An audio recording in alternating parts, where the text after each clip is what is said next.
ہر طرف رافضیت کے جراثیم دھیرے دھیرے دھیرے دھیرے پھیلتے جا رہے ہیں۔ رافضیت ایسا نہیں ہے کہ سال 2 سال 10 سال 5 سال میں پیدا ہوئی ہے۔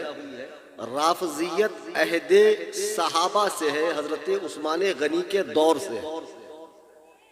حضرت عثمان غنی کے دور میں جب اسلام پوری شان و شوکت کے ساتھ کرۂ ارض پر پھیل رہا تھا تو رافضیوں نے، یہودیوں نے دیکھا، مجوسیوں نے دیکھا کہ اسلام کی طاقت کو کیسے توڑا جائے۔ تو ایک شخص مدینے آتا ہے، بظاہر اسلام قبول کرتا ہے، بڑا متقی پرہیزگار، اس کے تقوی طہارت کو دیکھ کر لوگ متاثر ہوتے ہیں۔ حضرت تیسرے خلیفہ مسلمانوں کے حضرت عثمان غنی، ان کی شہادت میں بھی اس کا بڑا رول ہے۔ پھر اس کے بعد تفریق مسلمین کا دور شروع ہوتا ہے، حضرت علی کو صحابہ سے لڑوانے میں، صحابہ کو حضرت علی سے لڑوانے میں، ایک الگ منہج، ایک الگ نظریہ قائم کرنے میں ان مجوسیوں کا، یہودیوں کا ہاتھ تھا، جسے بعد میں شیعت کا نام دیا گیا اور جسے مسلمان رافضی کہتے ہیں، جو اپنے آپ کو شیعہ کہتے ہیں۔ تو شیعہ اس زمانے سے آج تک ہیں، لیکن اب دیکھنے میں آ رہا ہے جیسے سعودی کے ریال سے وہابیت پروان چل رہی ہے، ایرانی ریال سے ہندوستان میں خانقاہوں کے ذریعے رافضیت پروان چل رہی ہے۔ اب اس میں کوئی شک نہیں ہے کہ ہندوستان کی بہت سی خانقاہوں کے سجادگان، گدی نشین، پیر صاحبان، حتیٰ کہ بہت سے مولوی صاحبان بھی، جن کو تقریر کی دنیا میں یا اسٹیج پر گھاس نہیں ڈالی جا رہی ہے، وہ اپنی دنیا بنانے کی خاطر رافضیت کی بولی بول رہے ہیں۔ مولائیت نام کا ایک نیا ورژن سنیوں کو متعارف کرایا جا رہا ہے۔ مولائی مطلب مولا علی کے چاہنے والے، مولائی بن کر پوری طرح 100% رافضیت کا کام کیا جا رہا ہے۔ اب ہندوستان کی خانقاہوں سے جو رافضیت پھیل رہی ہے، بھولے بھالے سنی مسلمان نسبتیں دیکھ رہے ہیں کہ یہ تو بزرگان دین کے معمولات والے لوگ ہیں، ان کی خانقاہوں میں تو اکابرین کے مراسمات ہو رہے ہیں۔ آپ نے ایک بات پر دھیان نہیں دیا کہ معمولات تو بزرگان دین والے ہیں، عقائد بزرگان دین والے نہیں۔ ورنہ میرا پیغام الجیلانی نیٹ ورک کی معرفت سے پوری دنیا میں آن لائن سنا جا رہا ہے۔ اب میں نے خدائے وحدہ لا شریک کی قسم علماء کی موجودگی میں کہہ رہا ہوں کہ میں ہندوستان کا ایک ایسا واحد مقرر ہوں جو اپنی تقریر میں چیلنج بھی دیتا ہوں، اور چیلنج کے بعد میرا فون سوئچ آف نہیں رہتا ہے، آن رہتا ہے۔ اور مجھے اگر ہندوستان میں حق ہے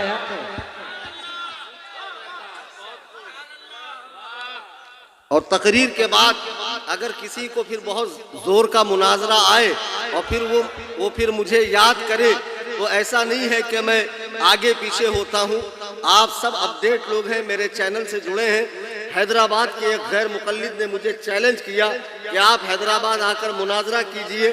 مفتی معین الدین صاحب اور جو یہاں اپڈیٹ علماء ہے، جو روزانہ میری اپڈیٹ لیتے ہیں، اسی رات میں نے بزنس کلاس کا ٹکٹ بنایا، اپنی جیب سے ٹکٹ بنایا۔ ابھی 26 کو میں حیدرآباد جا رہا ہوں اس غیر مقلد سے مناظرے کے لیے۔ اور میں نے کہا تھا مفتی اختر حسین صاحب بڑے نرم دل کے آدمی ہیں، شفیق طبیعت رکھتے ہیں، بہت کم سخن ہے، پرتو صدیق ہے، لیکن میں پرتو عمر ہوں۔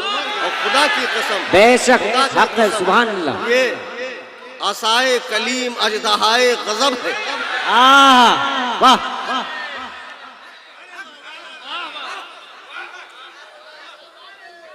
اب جب میں 26 کو حیدرآباد جاؤں گا اور فضیلت الشیخ صاحب جو ڈبل ڈپلومہ ہے سامنے تشریف لائیں گے، تو خدا کی قسم یہ ان کا پہلا تو مناظرہ ہے ہی، لیکن یہ ان کا آخری مناظرہ بھی ہے۔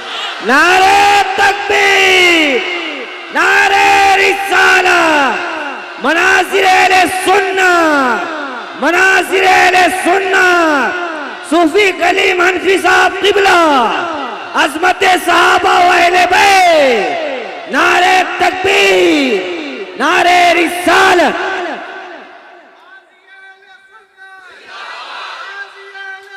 زندہ باد، زندہ باد۔ جلوہ پاڑا کے سنی مسلمانوں، تمہارے محلے میں جو ایکٹیویٹیز رافضیوں کی اور غیر مقلدوں کی ہے، اور میں جانتا ہوں اکا دکا یہاں آ کر بیٹھے ہیں، حلیم حاجت صاحب نے ایسے ہی نہیں کہا کہ اپنوں سے زیادہ بیگانے کل بلاتے ہیں جن کی تقریر سننے کے لیے، تو یقیناً آئے ہوں گے اور کہیں کونے کاپچے میں بیٹھ کر سن رہے ہوں گے کیا بولیں گے۔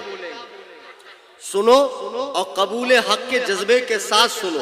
خدائے وحدہ لا شریک کی قسم، اگر پورے ملک میں تمہارا کوئی خیر خواہ ہے، کوئی ہمدرد ہے، کوئی تمہارا بھلا چاہتا ہے تو وہ کلیم حنفی ہے۔ میرا مقصد تمہارے زخموں کو کریدنا نہیں ہے، بلکہ تمہارے زخم کو صاف کرنا ہے، تمہیں بیماری سے نجات دینا ہے۔ مقصود ہے اس بزم میں اصلاح مفاسد، نشتر جو لگاتا ہے وہ دشمن نہیں ہوتا۔ جو بچے آج پیروں کے چکر میں پڑھ کر رافضیت کی بولی بول رہے ہیں یا مولائیت کا نام لے رہے ہیں کہ ہم مولائی ہیں، اور حضرات صحابہ کرام جلیل القدر صحابہ کے حوالے سے جن کی بولی بگڑ رہی ہے، ان سب کے لیے آج کے اس عظیم الشان جلسے سے پیغام ہے۔ ایک بات یہ اٹھ رہی ہے کہ بھئی کیا ہو گیا بریلویوں کو کہ پورے ہندوستان میں عظمت صحابہ اور بالخصوص امیر معاویہ کے شان میں جلسے کر رہے ہیں۔ کیا تم امیر معاویہ کو علی کے مقابلے میں لانا چاہتے ہو؟ اللہ کے عزت و جلال کی قسم، ہمارے حاشیہ خیال میں بھی یہ بات نہیں ہے کہ ہم امیر معاویہ کو مولا علی کے مقابلے میں لائیں گے۔ ہم کیسے لائیں گے؟ اعلیٰ حضرت فرماتے ہیں فرق مراتب بے شمار، مولا علی کے برابر تو امیر معاویہ ہے ہی نہیں، اور ہم لانے کی کوشش بھی نہیں کر رہے۔ ہم یہ کہہ رہے ہیں کہ جس کے بارے میں اہل سنت کا مذہب یہ تھا کف لسان کیا جائے، زبان کو طعن سے دور رکھا جائے، برائی سے ان کو یاد نہ کیا جائے۔ آج جب یہ لونڈے لفاڑے جن کا ٹیٹوا دبا دو تو مر جائیں گے، وہ لونڈے اچھا میں تقریر کروں کہ نہیں کروں؟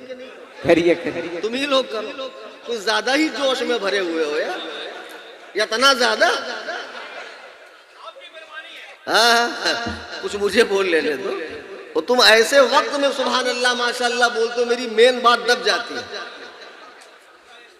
درود پاک پڑھیں۔ اللہم صلی علی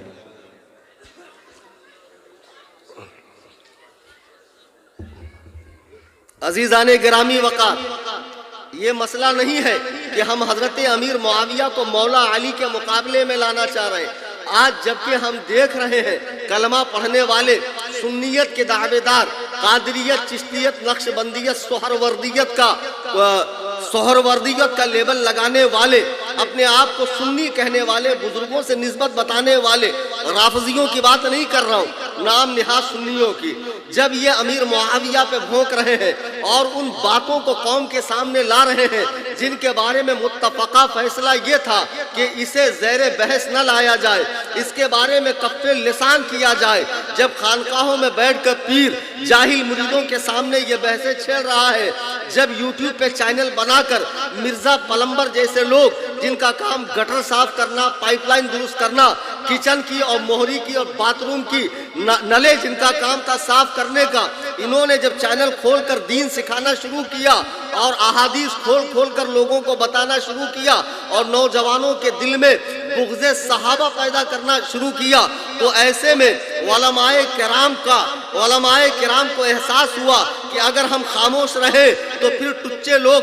صحابہ کی عظمتوں پہ حملہ کریں گے، اور خدائے وحدہ لا شریک کی قسم صحابہ کرام رسول اللہ سے دین لے کر آگے امت کو پہنچانے والے، اگر صحابہ سے اعتماد اٹھ جائے، صحابہ کی ذات مجروح ہو جائے، صحابہ کی ثقافت و عدالت بکھر جائے تو پھر دین محفوظ نہیں رہتا ہے، قرآن محفوظ نہیں رہتا ہے، حدیث محفوظ نہیں رہے گی، دین کی بنیادیں متزلزل ہوں گی۔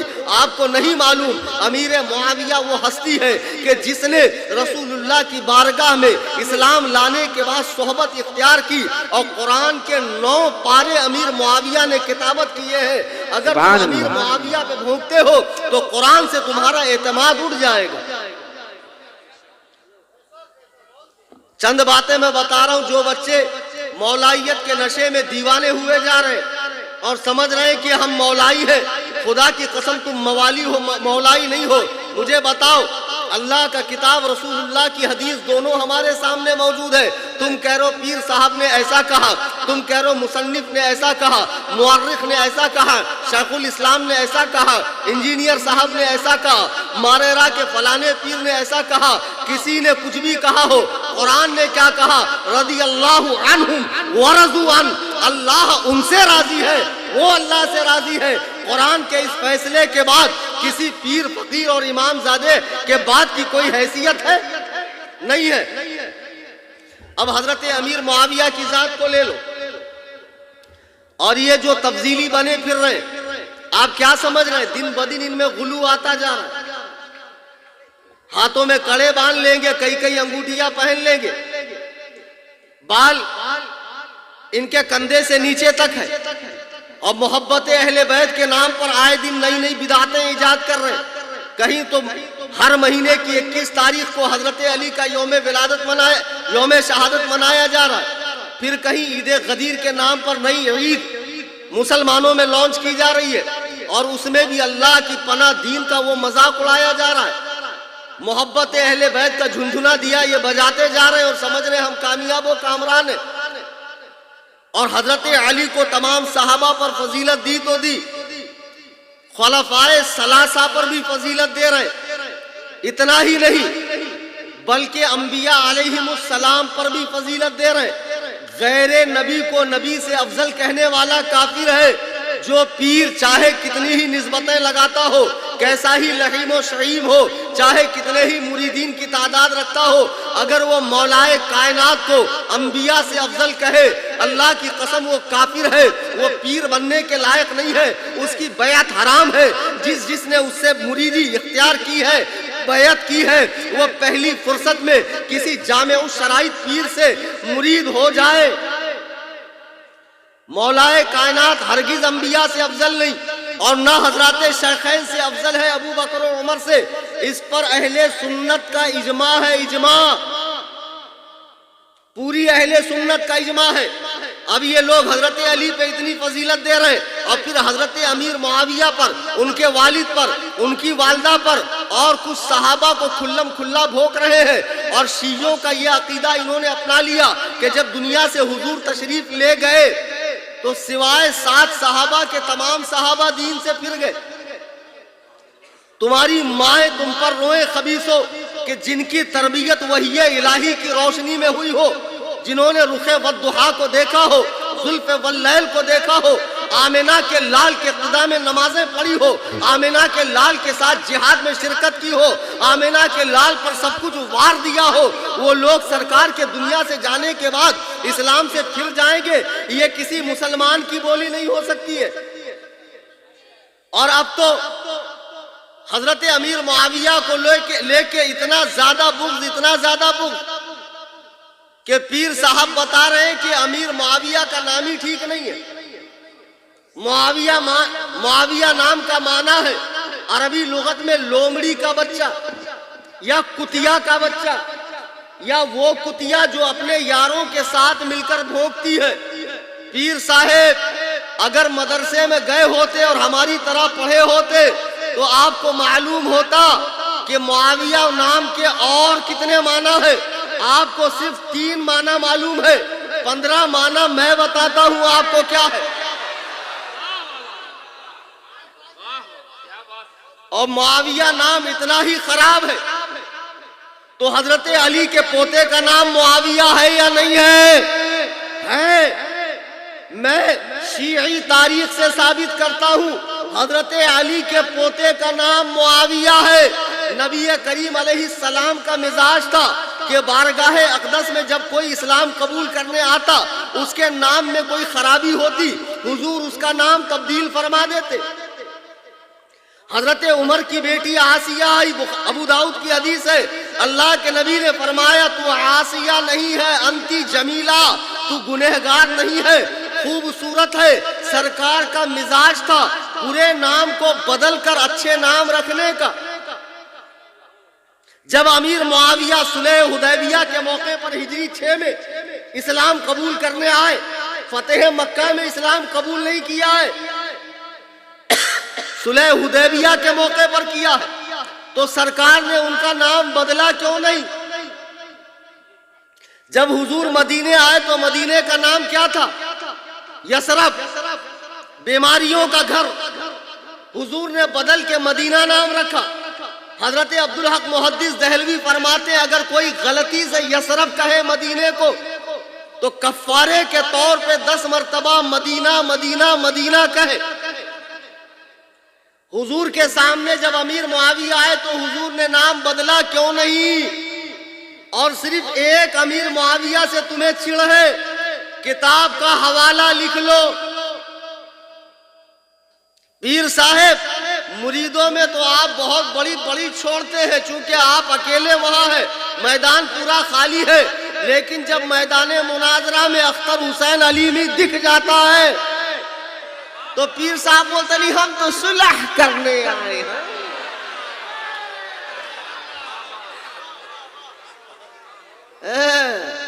صلح کے علاوہ چارہ کیا ہے پیر صاحب؟ وہ تو بتاؤ، ورنہ وہ بخیا ادھیڑی جائیں گی اور وہ کھنگالا جائے گا کہ رہی صحیح ساکھ بھی نکل جائے گی۔ ہم کو مت سکھاؤ تم کتنے قابل ہو۔ اور آج کے دور میں جتنے یہ پونگے پیر گھوم رہے ہیں نا، شیخ سعدی فرماتے ہیں پیر اڑتا نہیں ہے، یہ گدہ الذی مرید اڑا دیتے ہیں۔ ہاں تو بہرحال اللہ کے نبی کی بارگاہ میں امیر معاویہ آئے، حضور نے ان کا نام بدلا نہیں، جیسا کہ ویسے رکھا۔ اور کیا یہی ایک معاویہ نام کے صحابی تھے؟ امام ابن حجر اسقلانی الشافعی رحمہ اللہ، ان کی کتاب ہے الاصابہ فی تمییز الصحابہ، کتاب کا نام نوٹ کرو۔ انہوں نے 32 صحابہ کے نام گنوائے ہیں جن کا نام معاویہ تھا۔ 32 صحابہ، اور اتنا ہی نہیں، مصنف ابن ابی شیبہ، مسند امام احمد ابن حنبل، مسند الفردوس، سنن ابی داؤد، حدیث اٹھا کر دیکھو۔ سرکار جب مدینے آئے تو مدینے کے اوپری حصے میں ایک مسجد تھی جس کا نام تھا بنو معاویہ، مسجد کا نام معاویہ۔ سرکار نے وہاں 2 رکعت نماز پڑھی اور دعا فرمائی اپنی امت کے لیے۔ اگر یہ معاویہ نام میں خرابی تھی تو حضور علیہ السلام نے یہ نام بدلا کیوں نہیں؟ اصل میں پیر صاحب کو معاویہ سے ہو گیا بغض، اور پیر صاحب کا مزاج ہے مکھی کی طرح جو صرف زخم پر یا گندگی پر بیٹھے گی، خوبصورت گال پر نہیں بیٹھے گی۔ ان کو صرف کمیاں نظر آتی ہے، خوبیاں نظر نہیں آتی ہے۔ معاویہ کا معنی کتیا کا بچہ یا وہ کتی جو یاروں کے ساتھ بھوکتی ہے، وہ تو آپ کو سمجھ میں آیا۔ کیا آپ نے المنجد دیکھی؟ کیا آپ نے لسان العرب دیکھی؟ معاویہ کا مطلب ہے پنجہ موڑنے والا، معاویہ کا مطلب ہے سینہ ٹھوکنے والا، معاویہ کا مطلب ہے آنکھوں میں آنکھیں ڈالنے والا، معاویہ کا مطلب ہے اکھاڑ کر پھینکنے والا، معاویہ کا مطلب ہے وہ پتھر جو آپ کو منزل تک پہنچائے جس میں کلومیٹر لکھا ہوتا ہے۔ خدا کی قسم یہ معاویہ بھی تمہیں بارگاہ علی تک پہنچائے گا۔ معاویہ کا ایک اور معنی ہے، علامہ منظور افریقی لسان العرب میں لکھتے ہیں کہ جب سورج شام کی دلہن کو مہندی لگا کر جانب مغرب غروب ہو جاتا ہے اور رات کی سیاہی آ جاتی ہے، رات اپنی زلفیں دراز کرتی ہے، اور ایک وقت تک رات کی تاریکی میں جب لوگ رہتے ہیں اور جب رات اپنی زلفوں کو سمیٹنے لگتی ہے اور صبح کی آمد ہونے لگتی ہے تو رات کے جانے اور دن کے آنے کی خوشخبری سنانے کے لیے آسمان میں ایک ستارہ چمکتا ہے۔ وہ ستارہ جب چمکتا ہے تو آپ دیکھو صبح کے وقت کتے اکثر بھونکتے ہیں، اس ستارے کا نام معاویہ ہے۔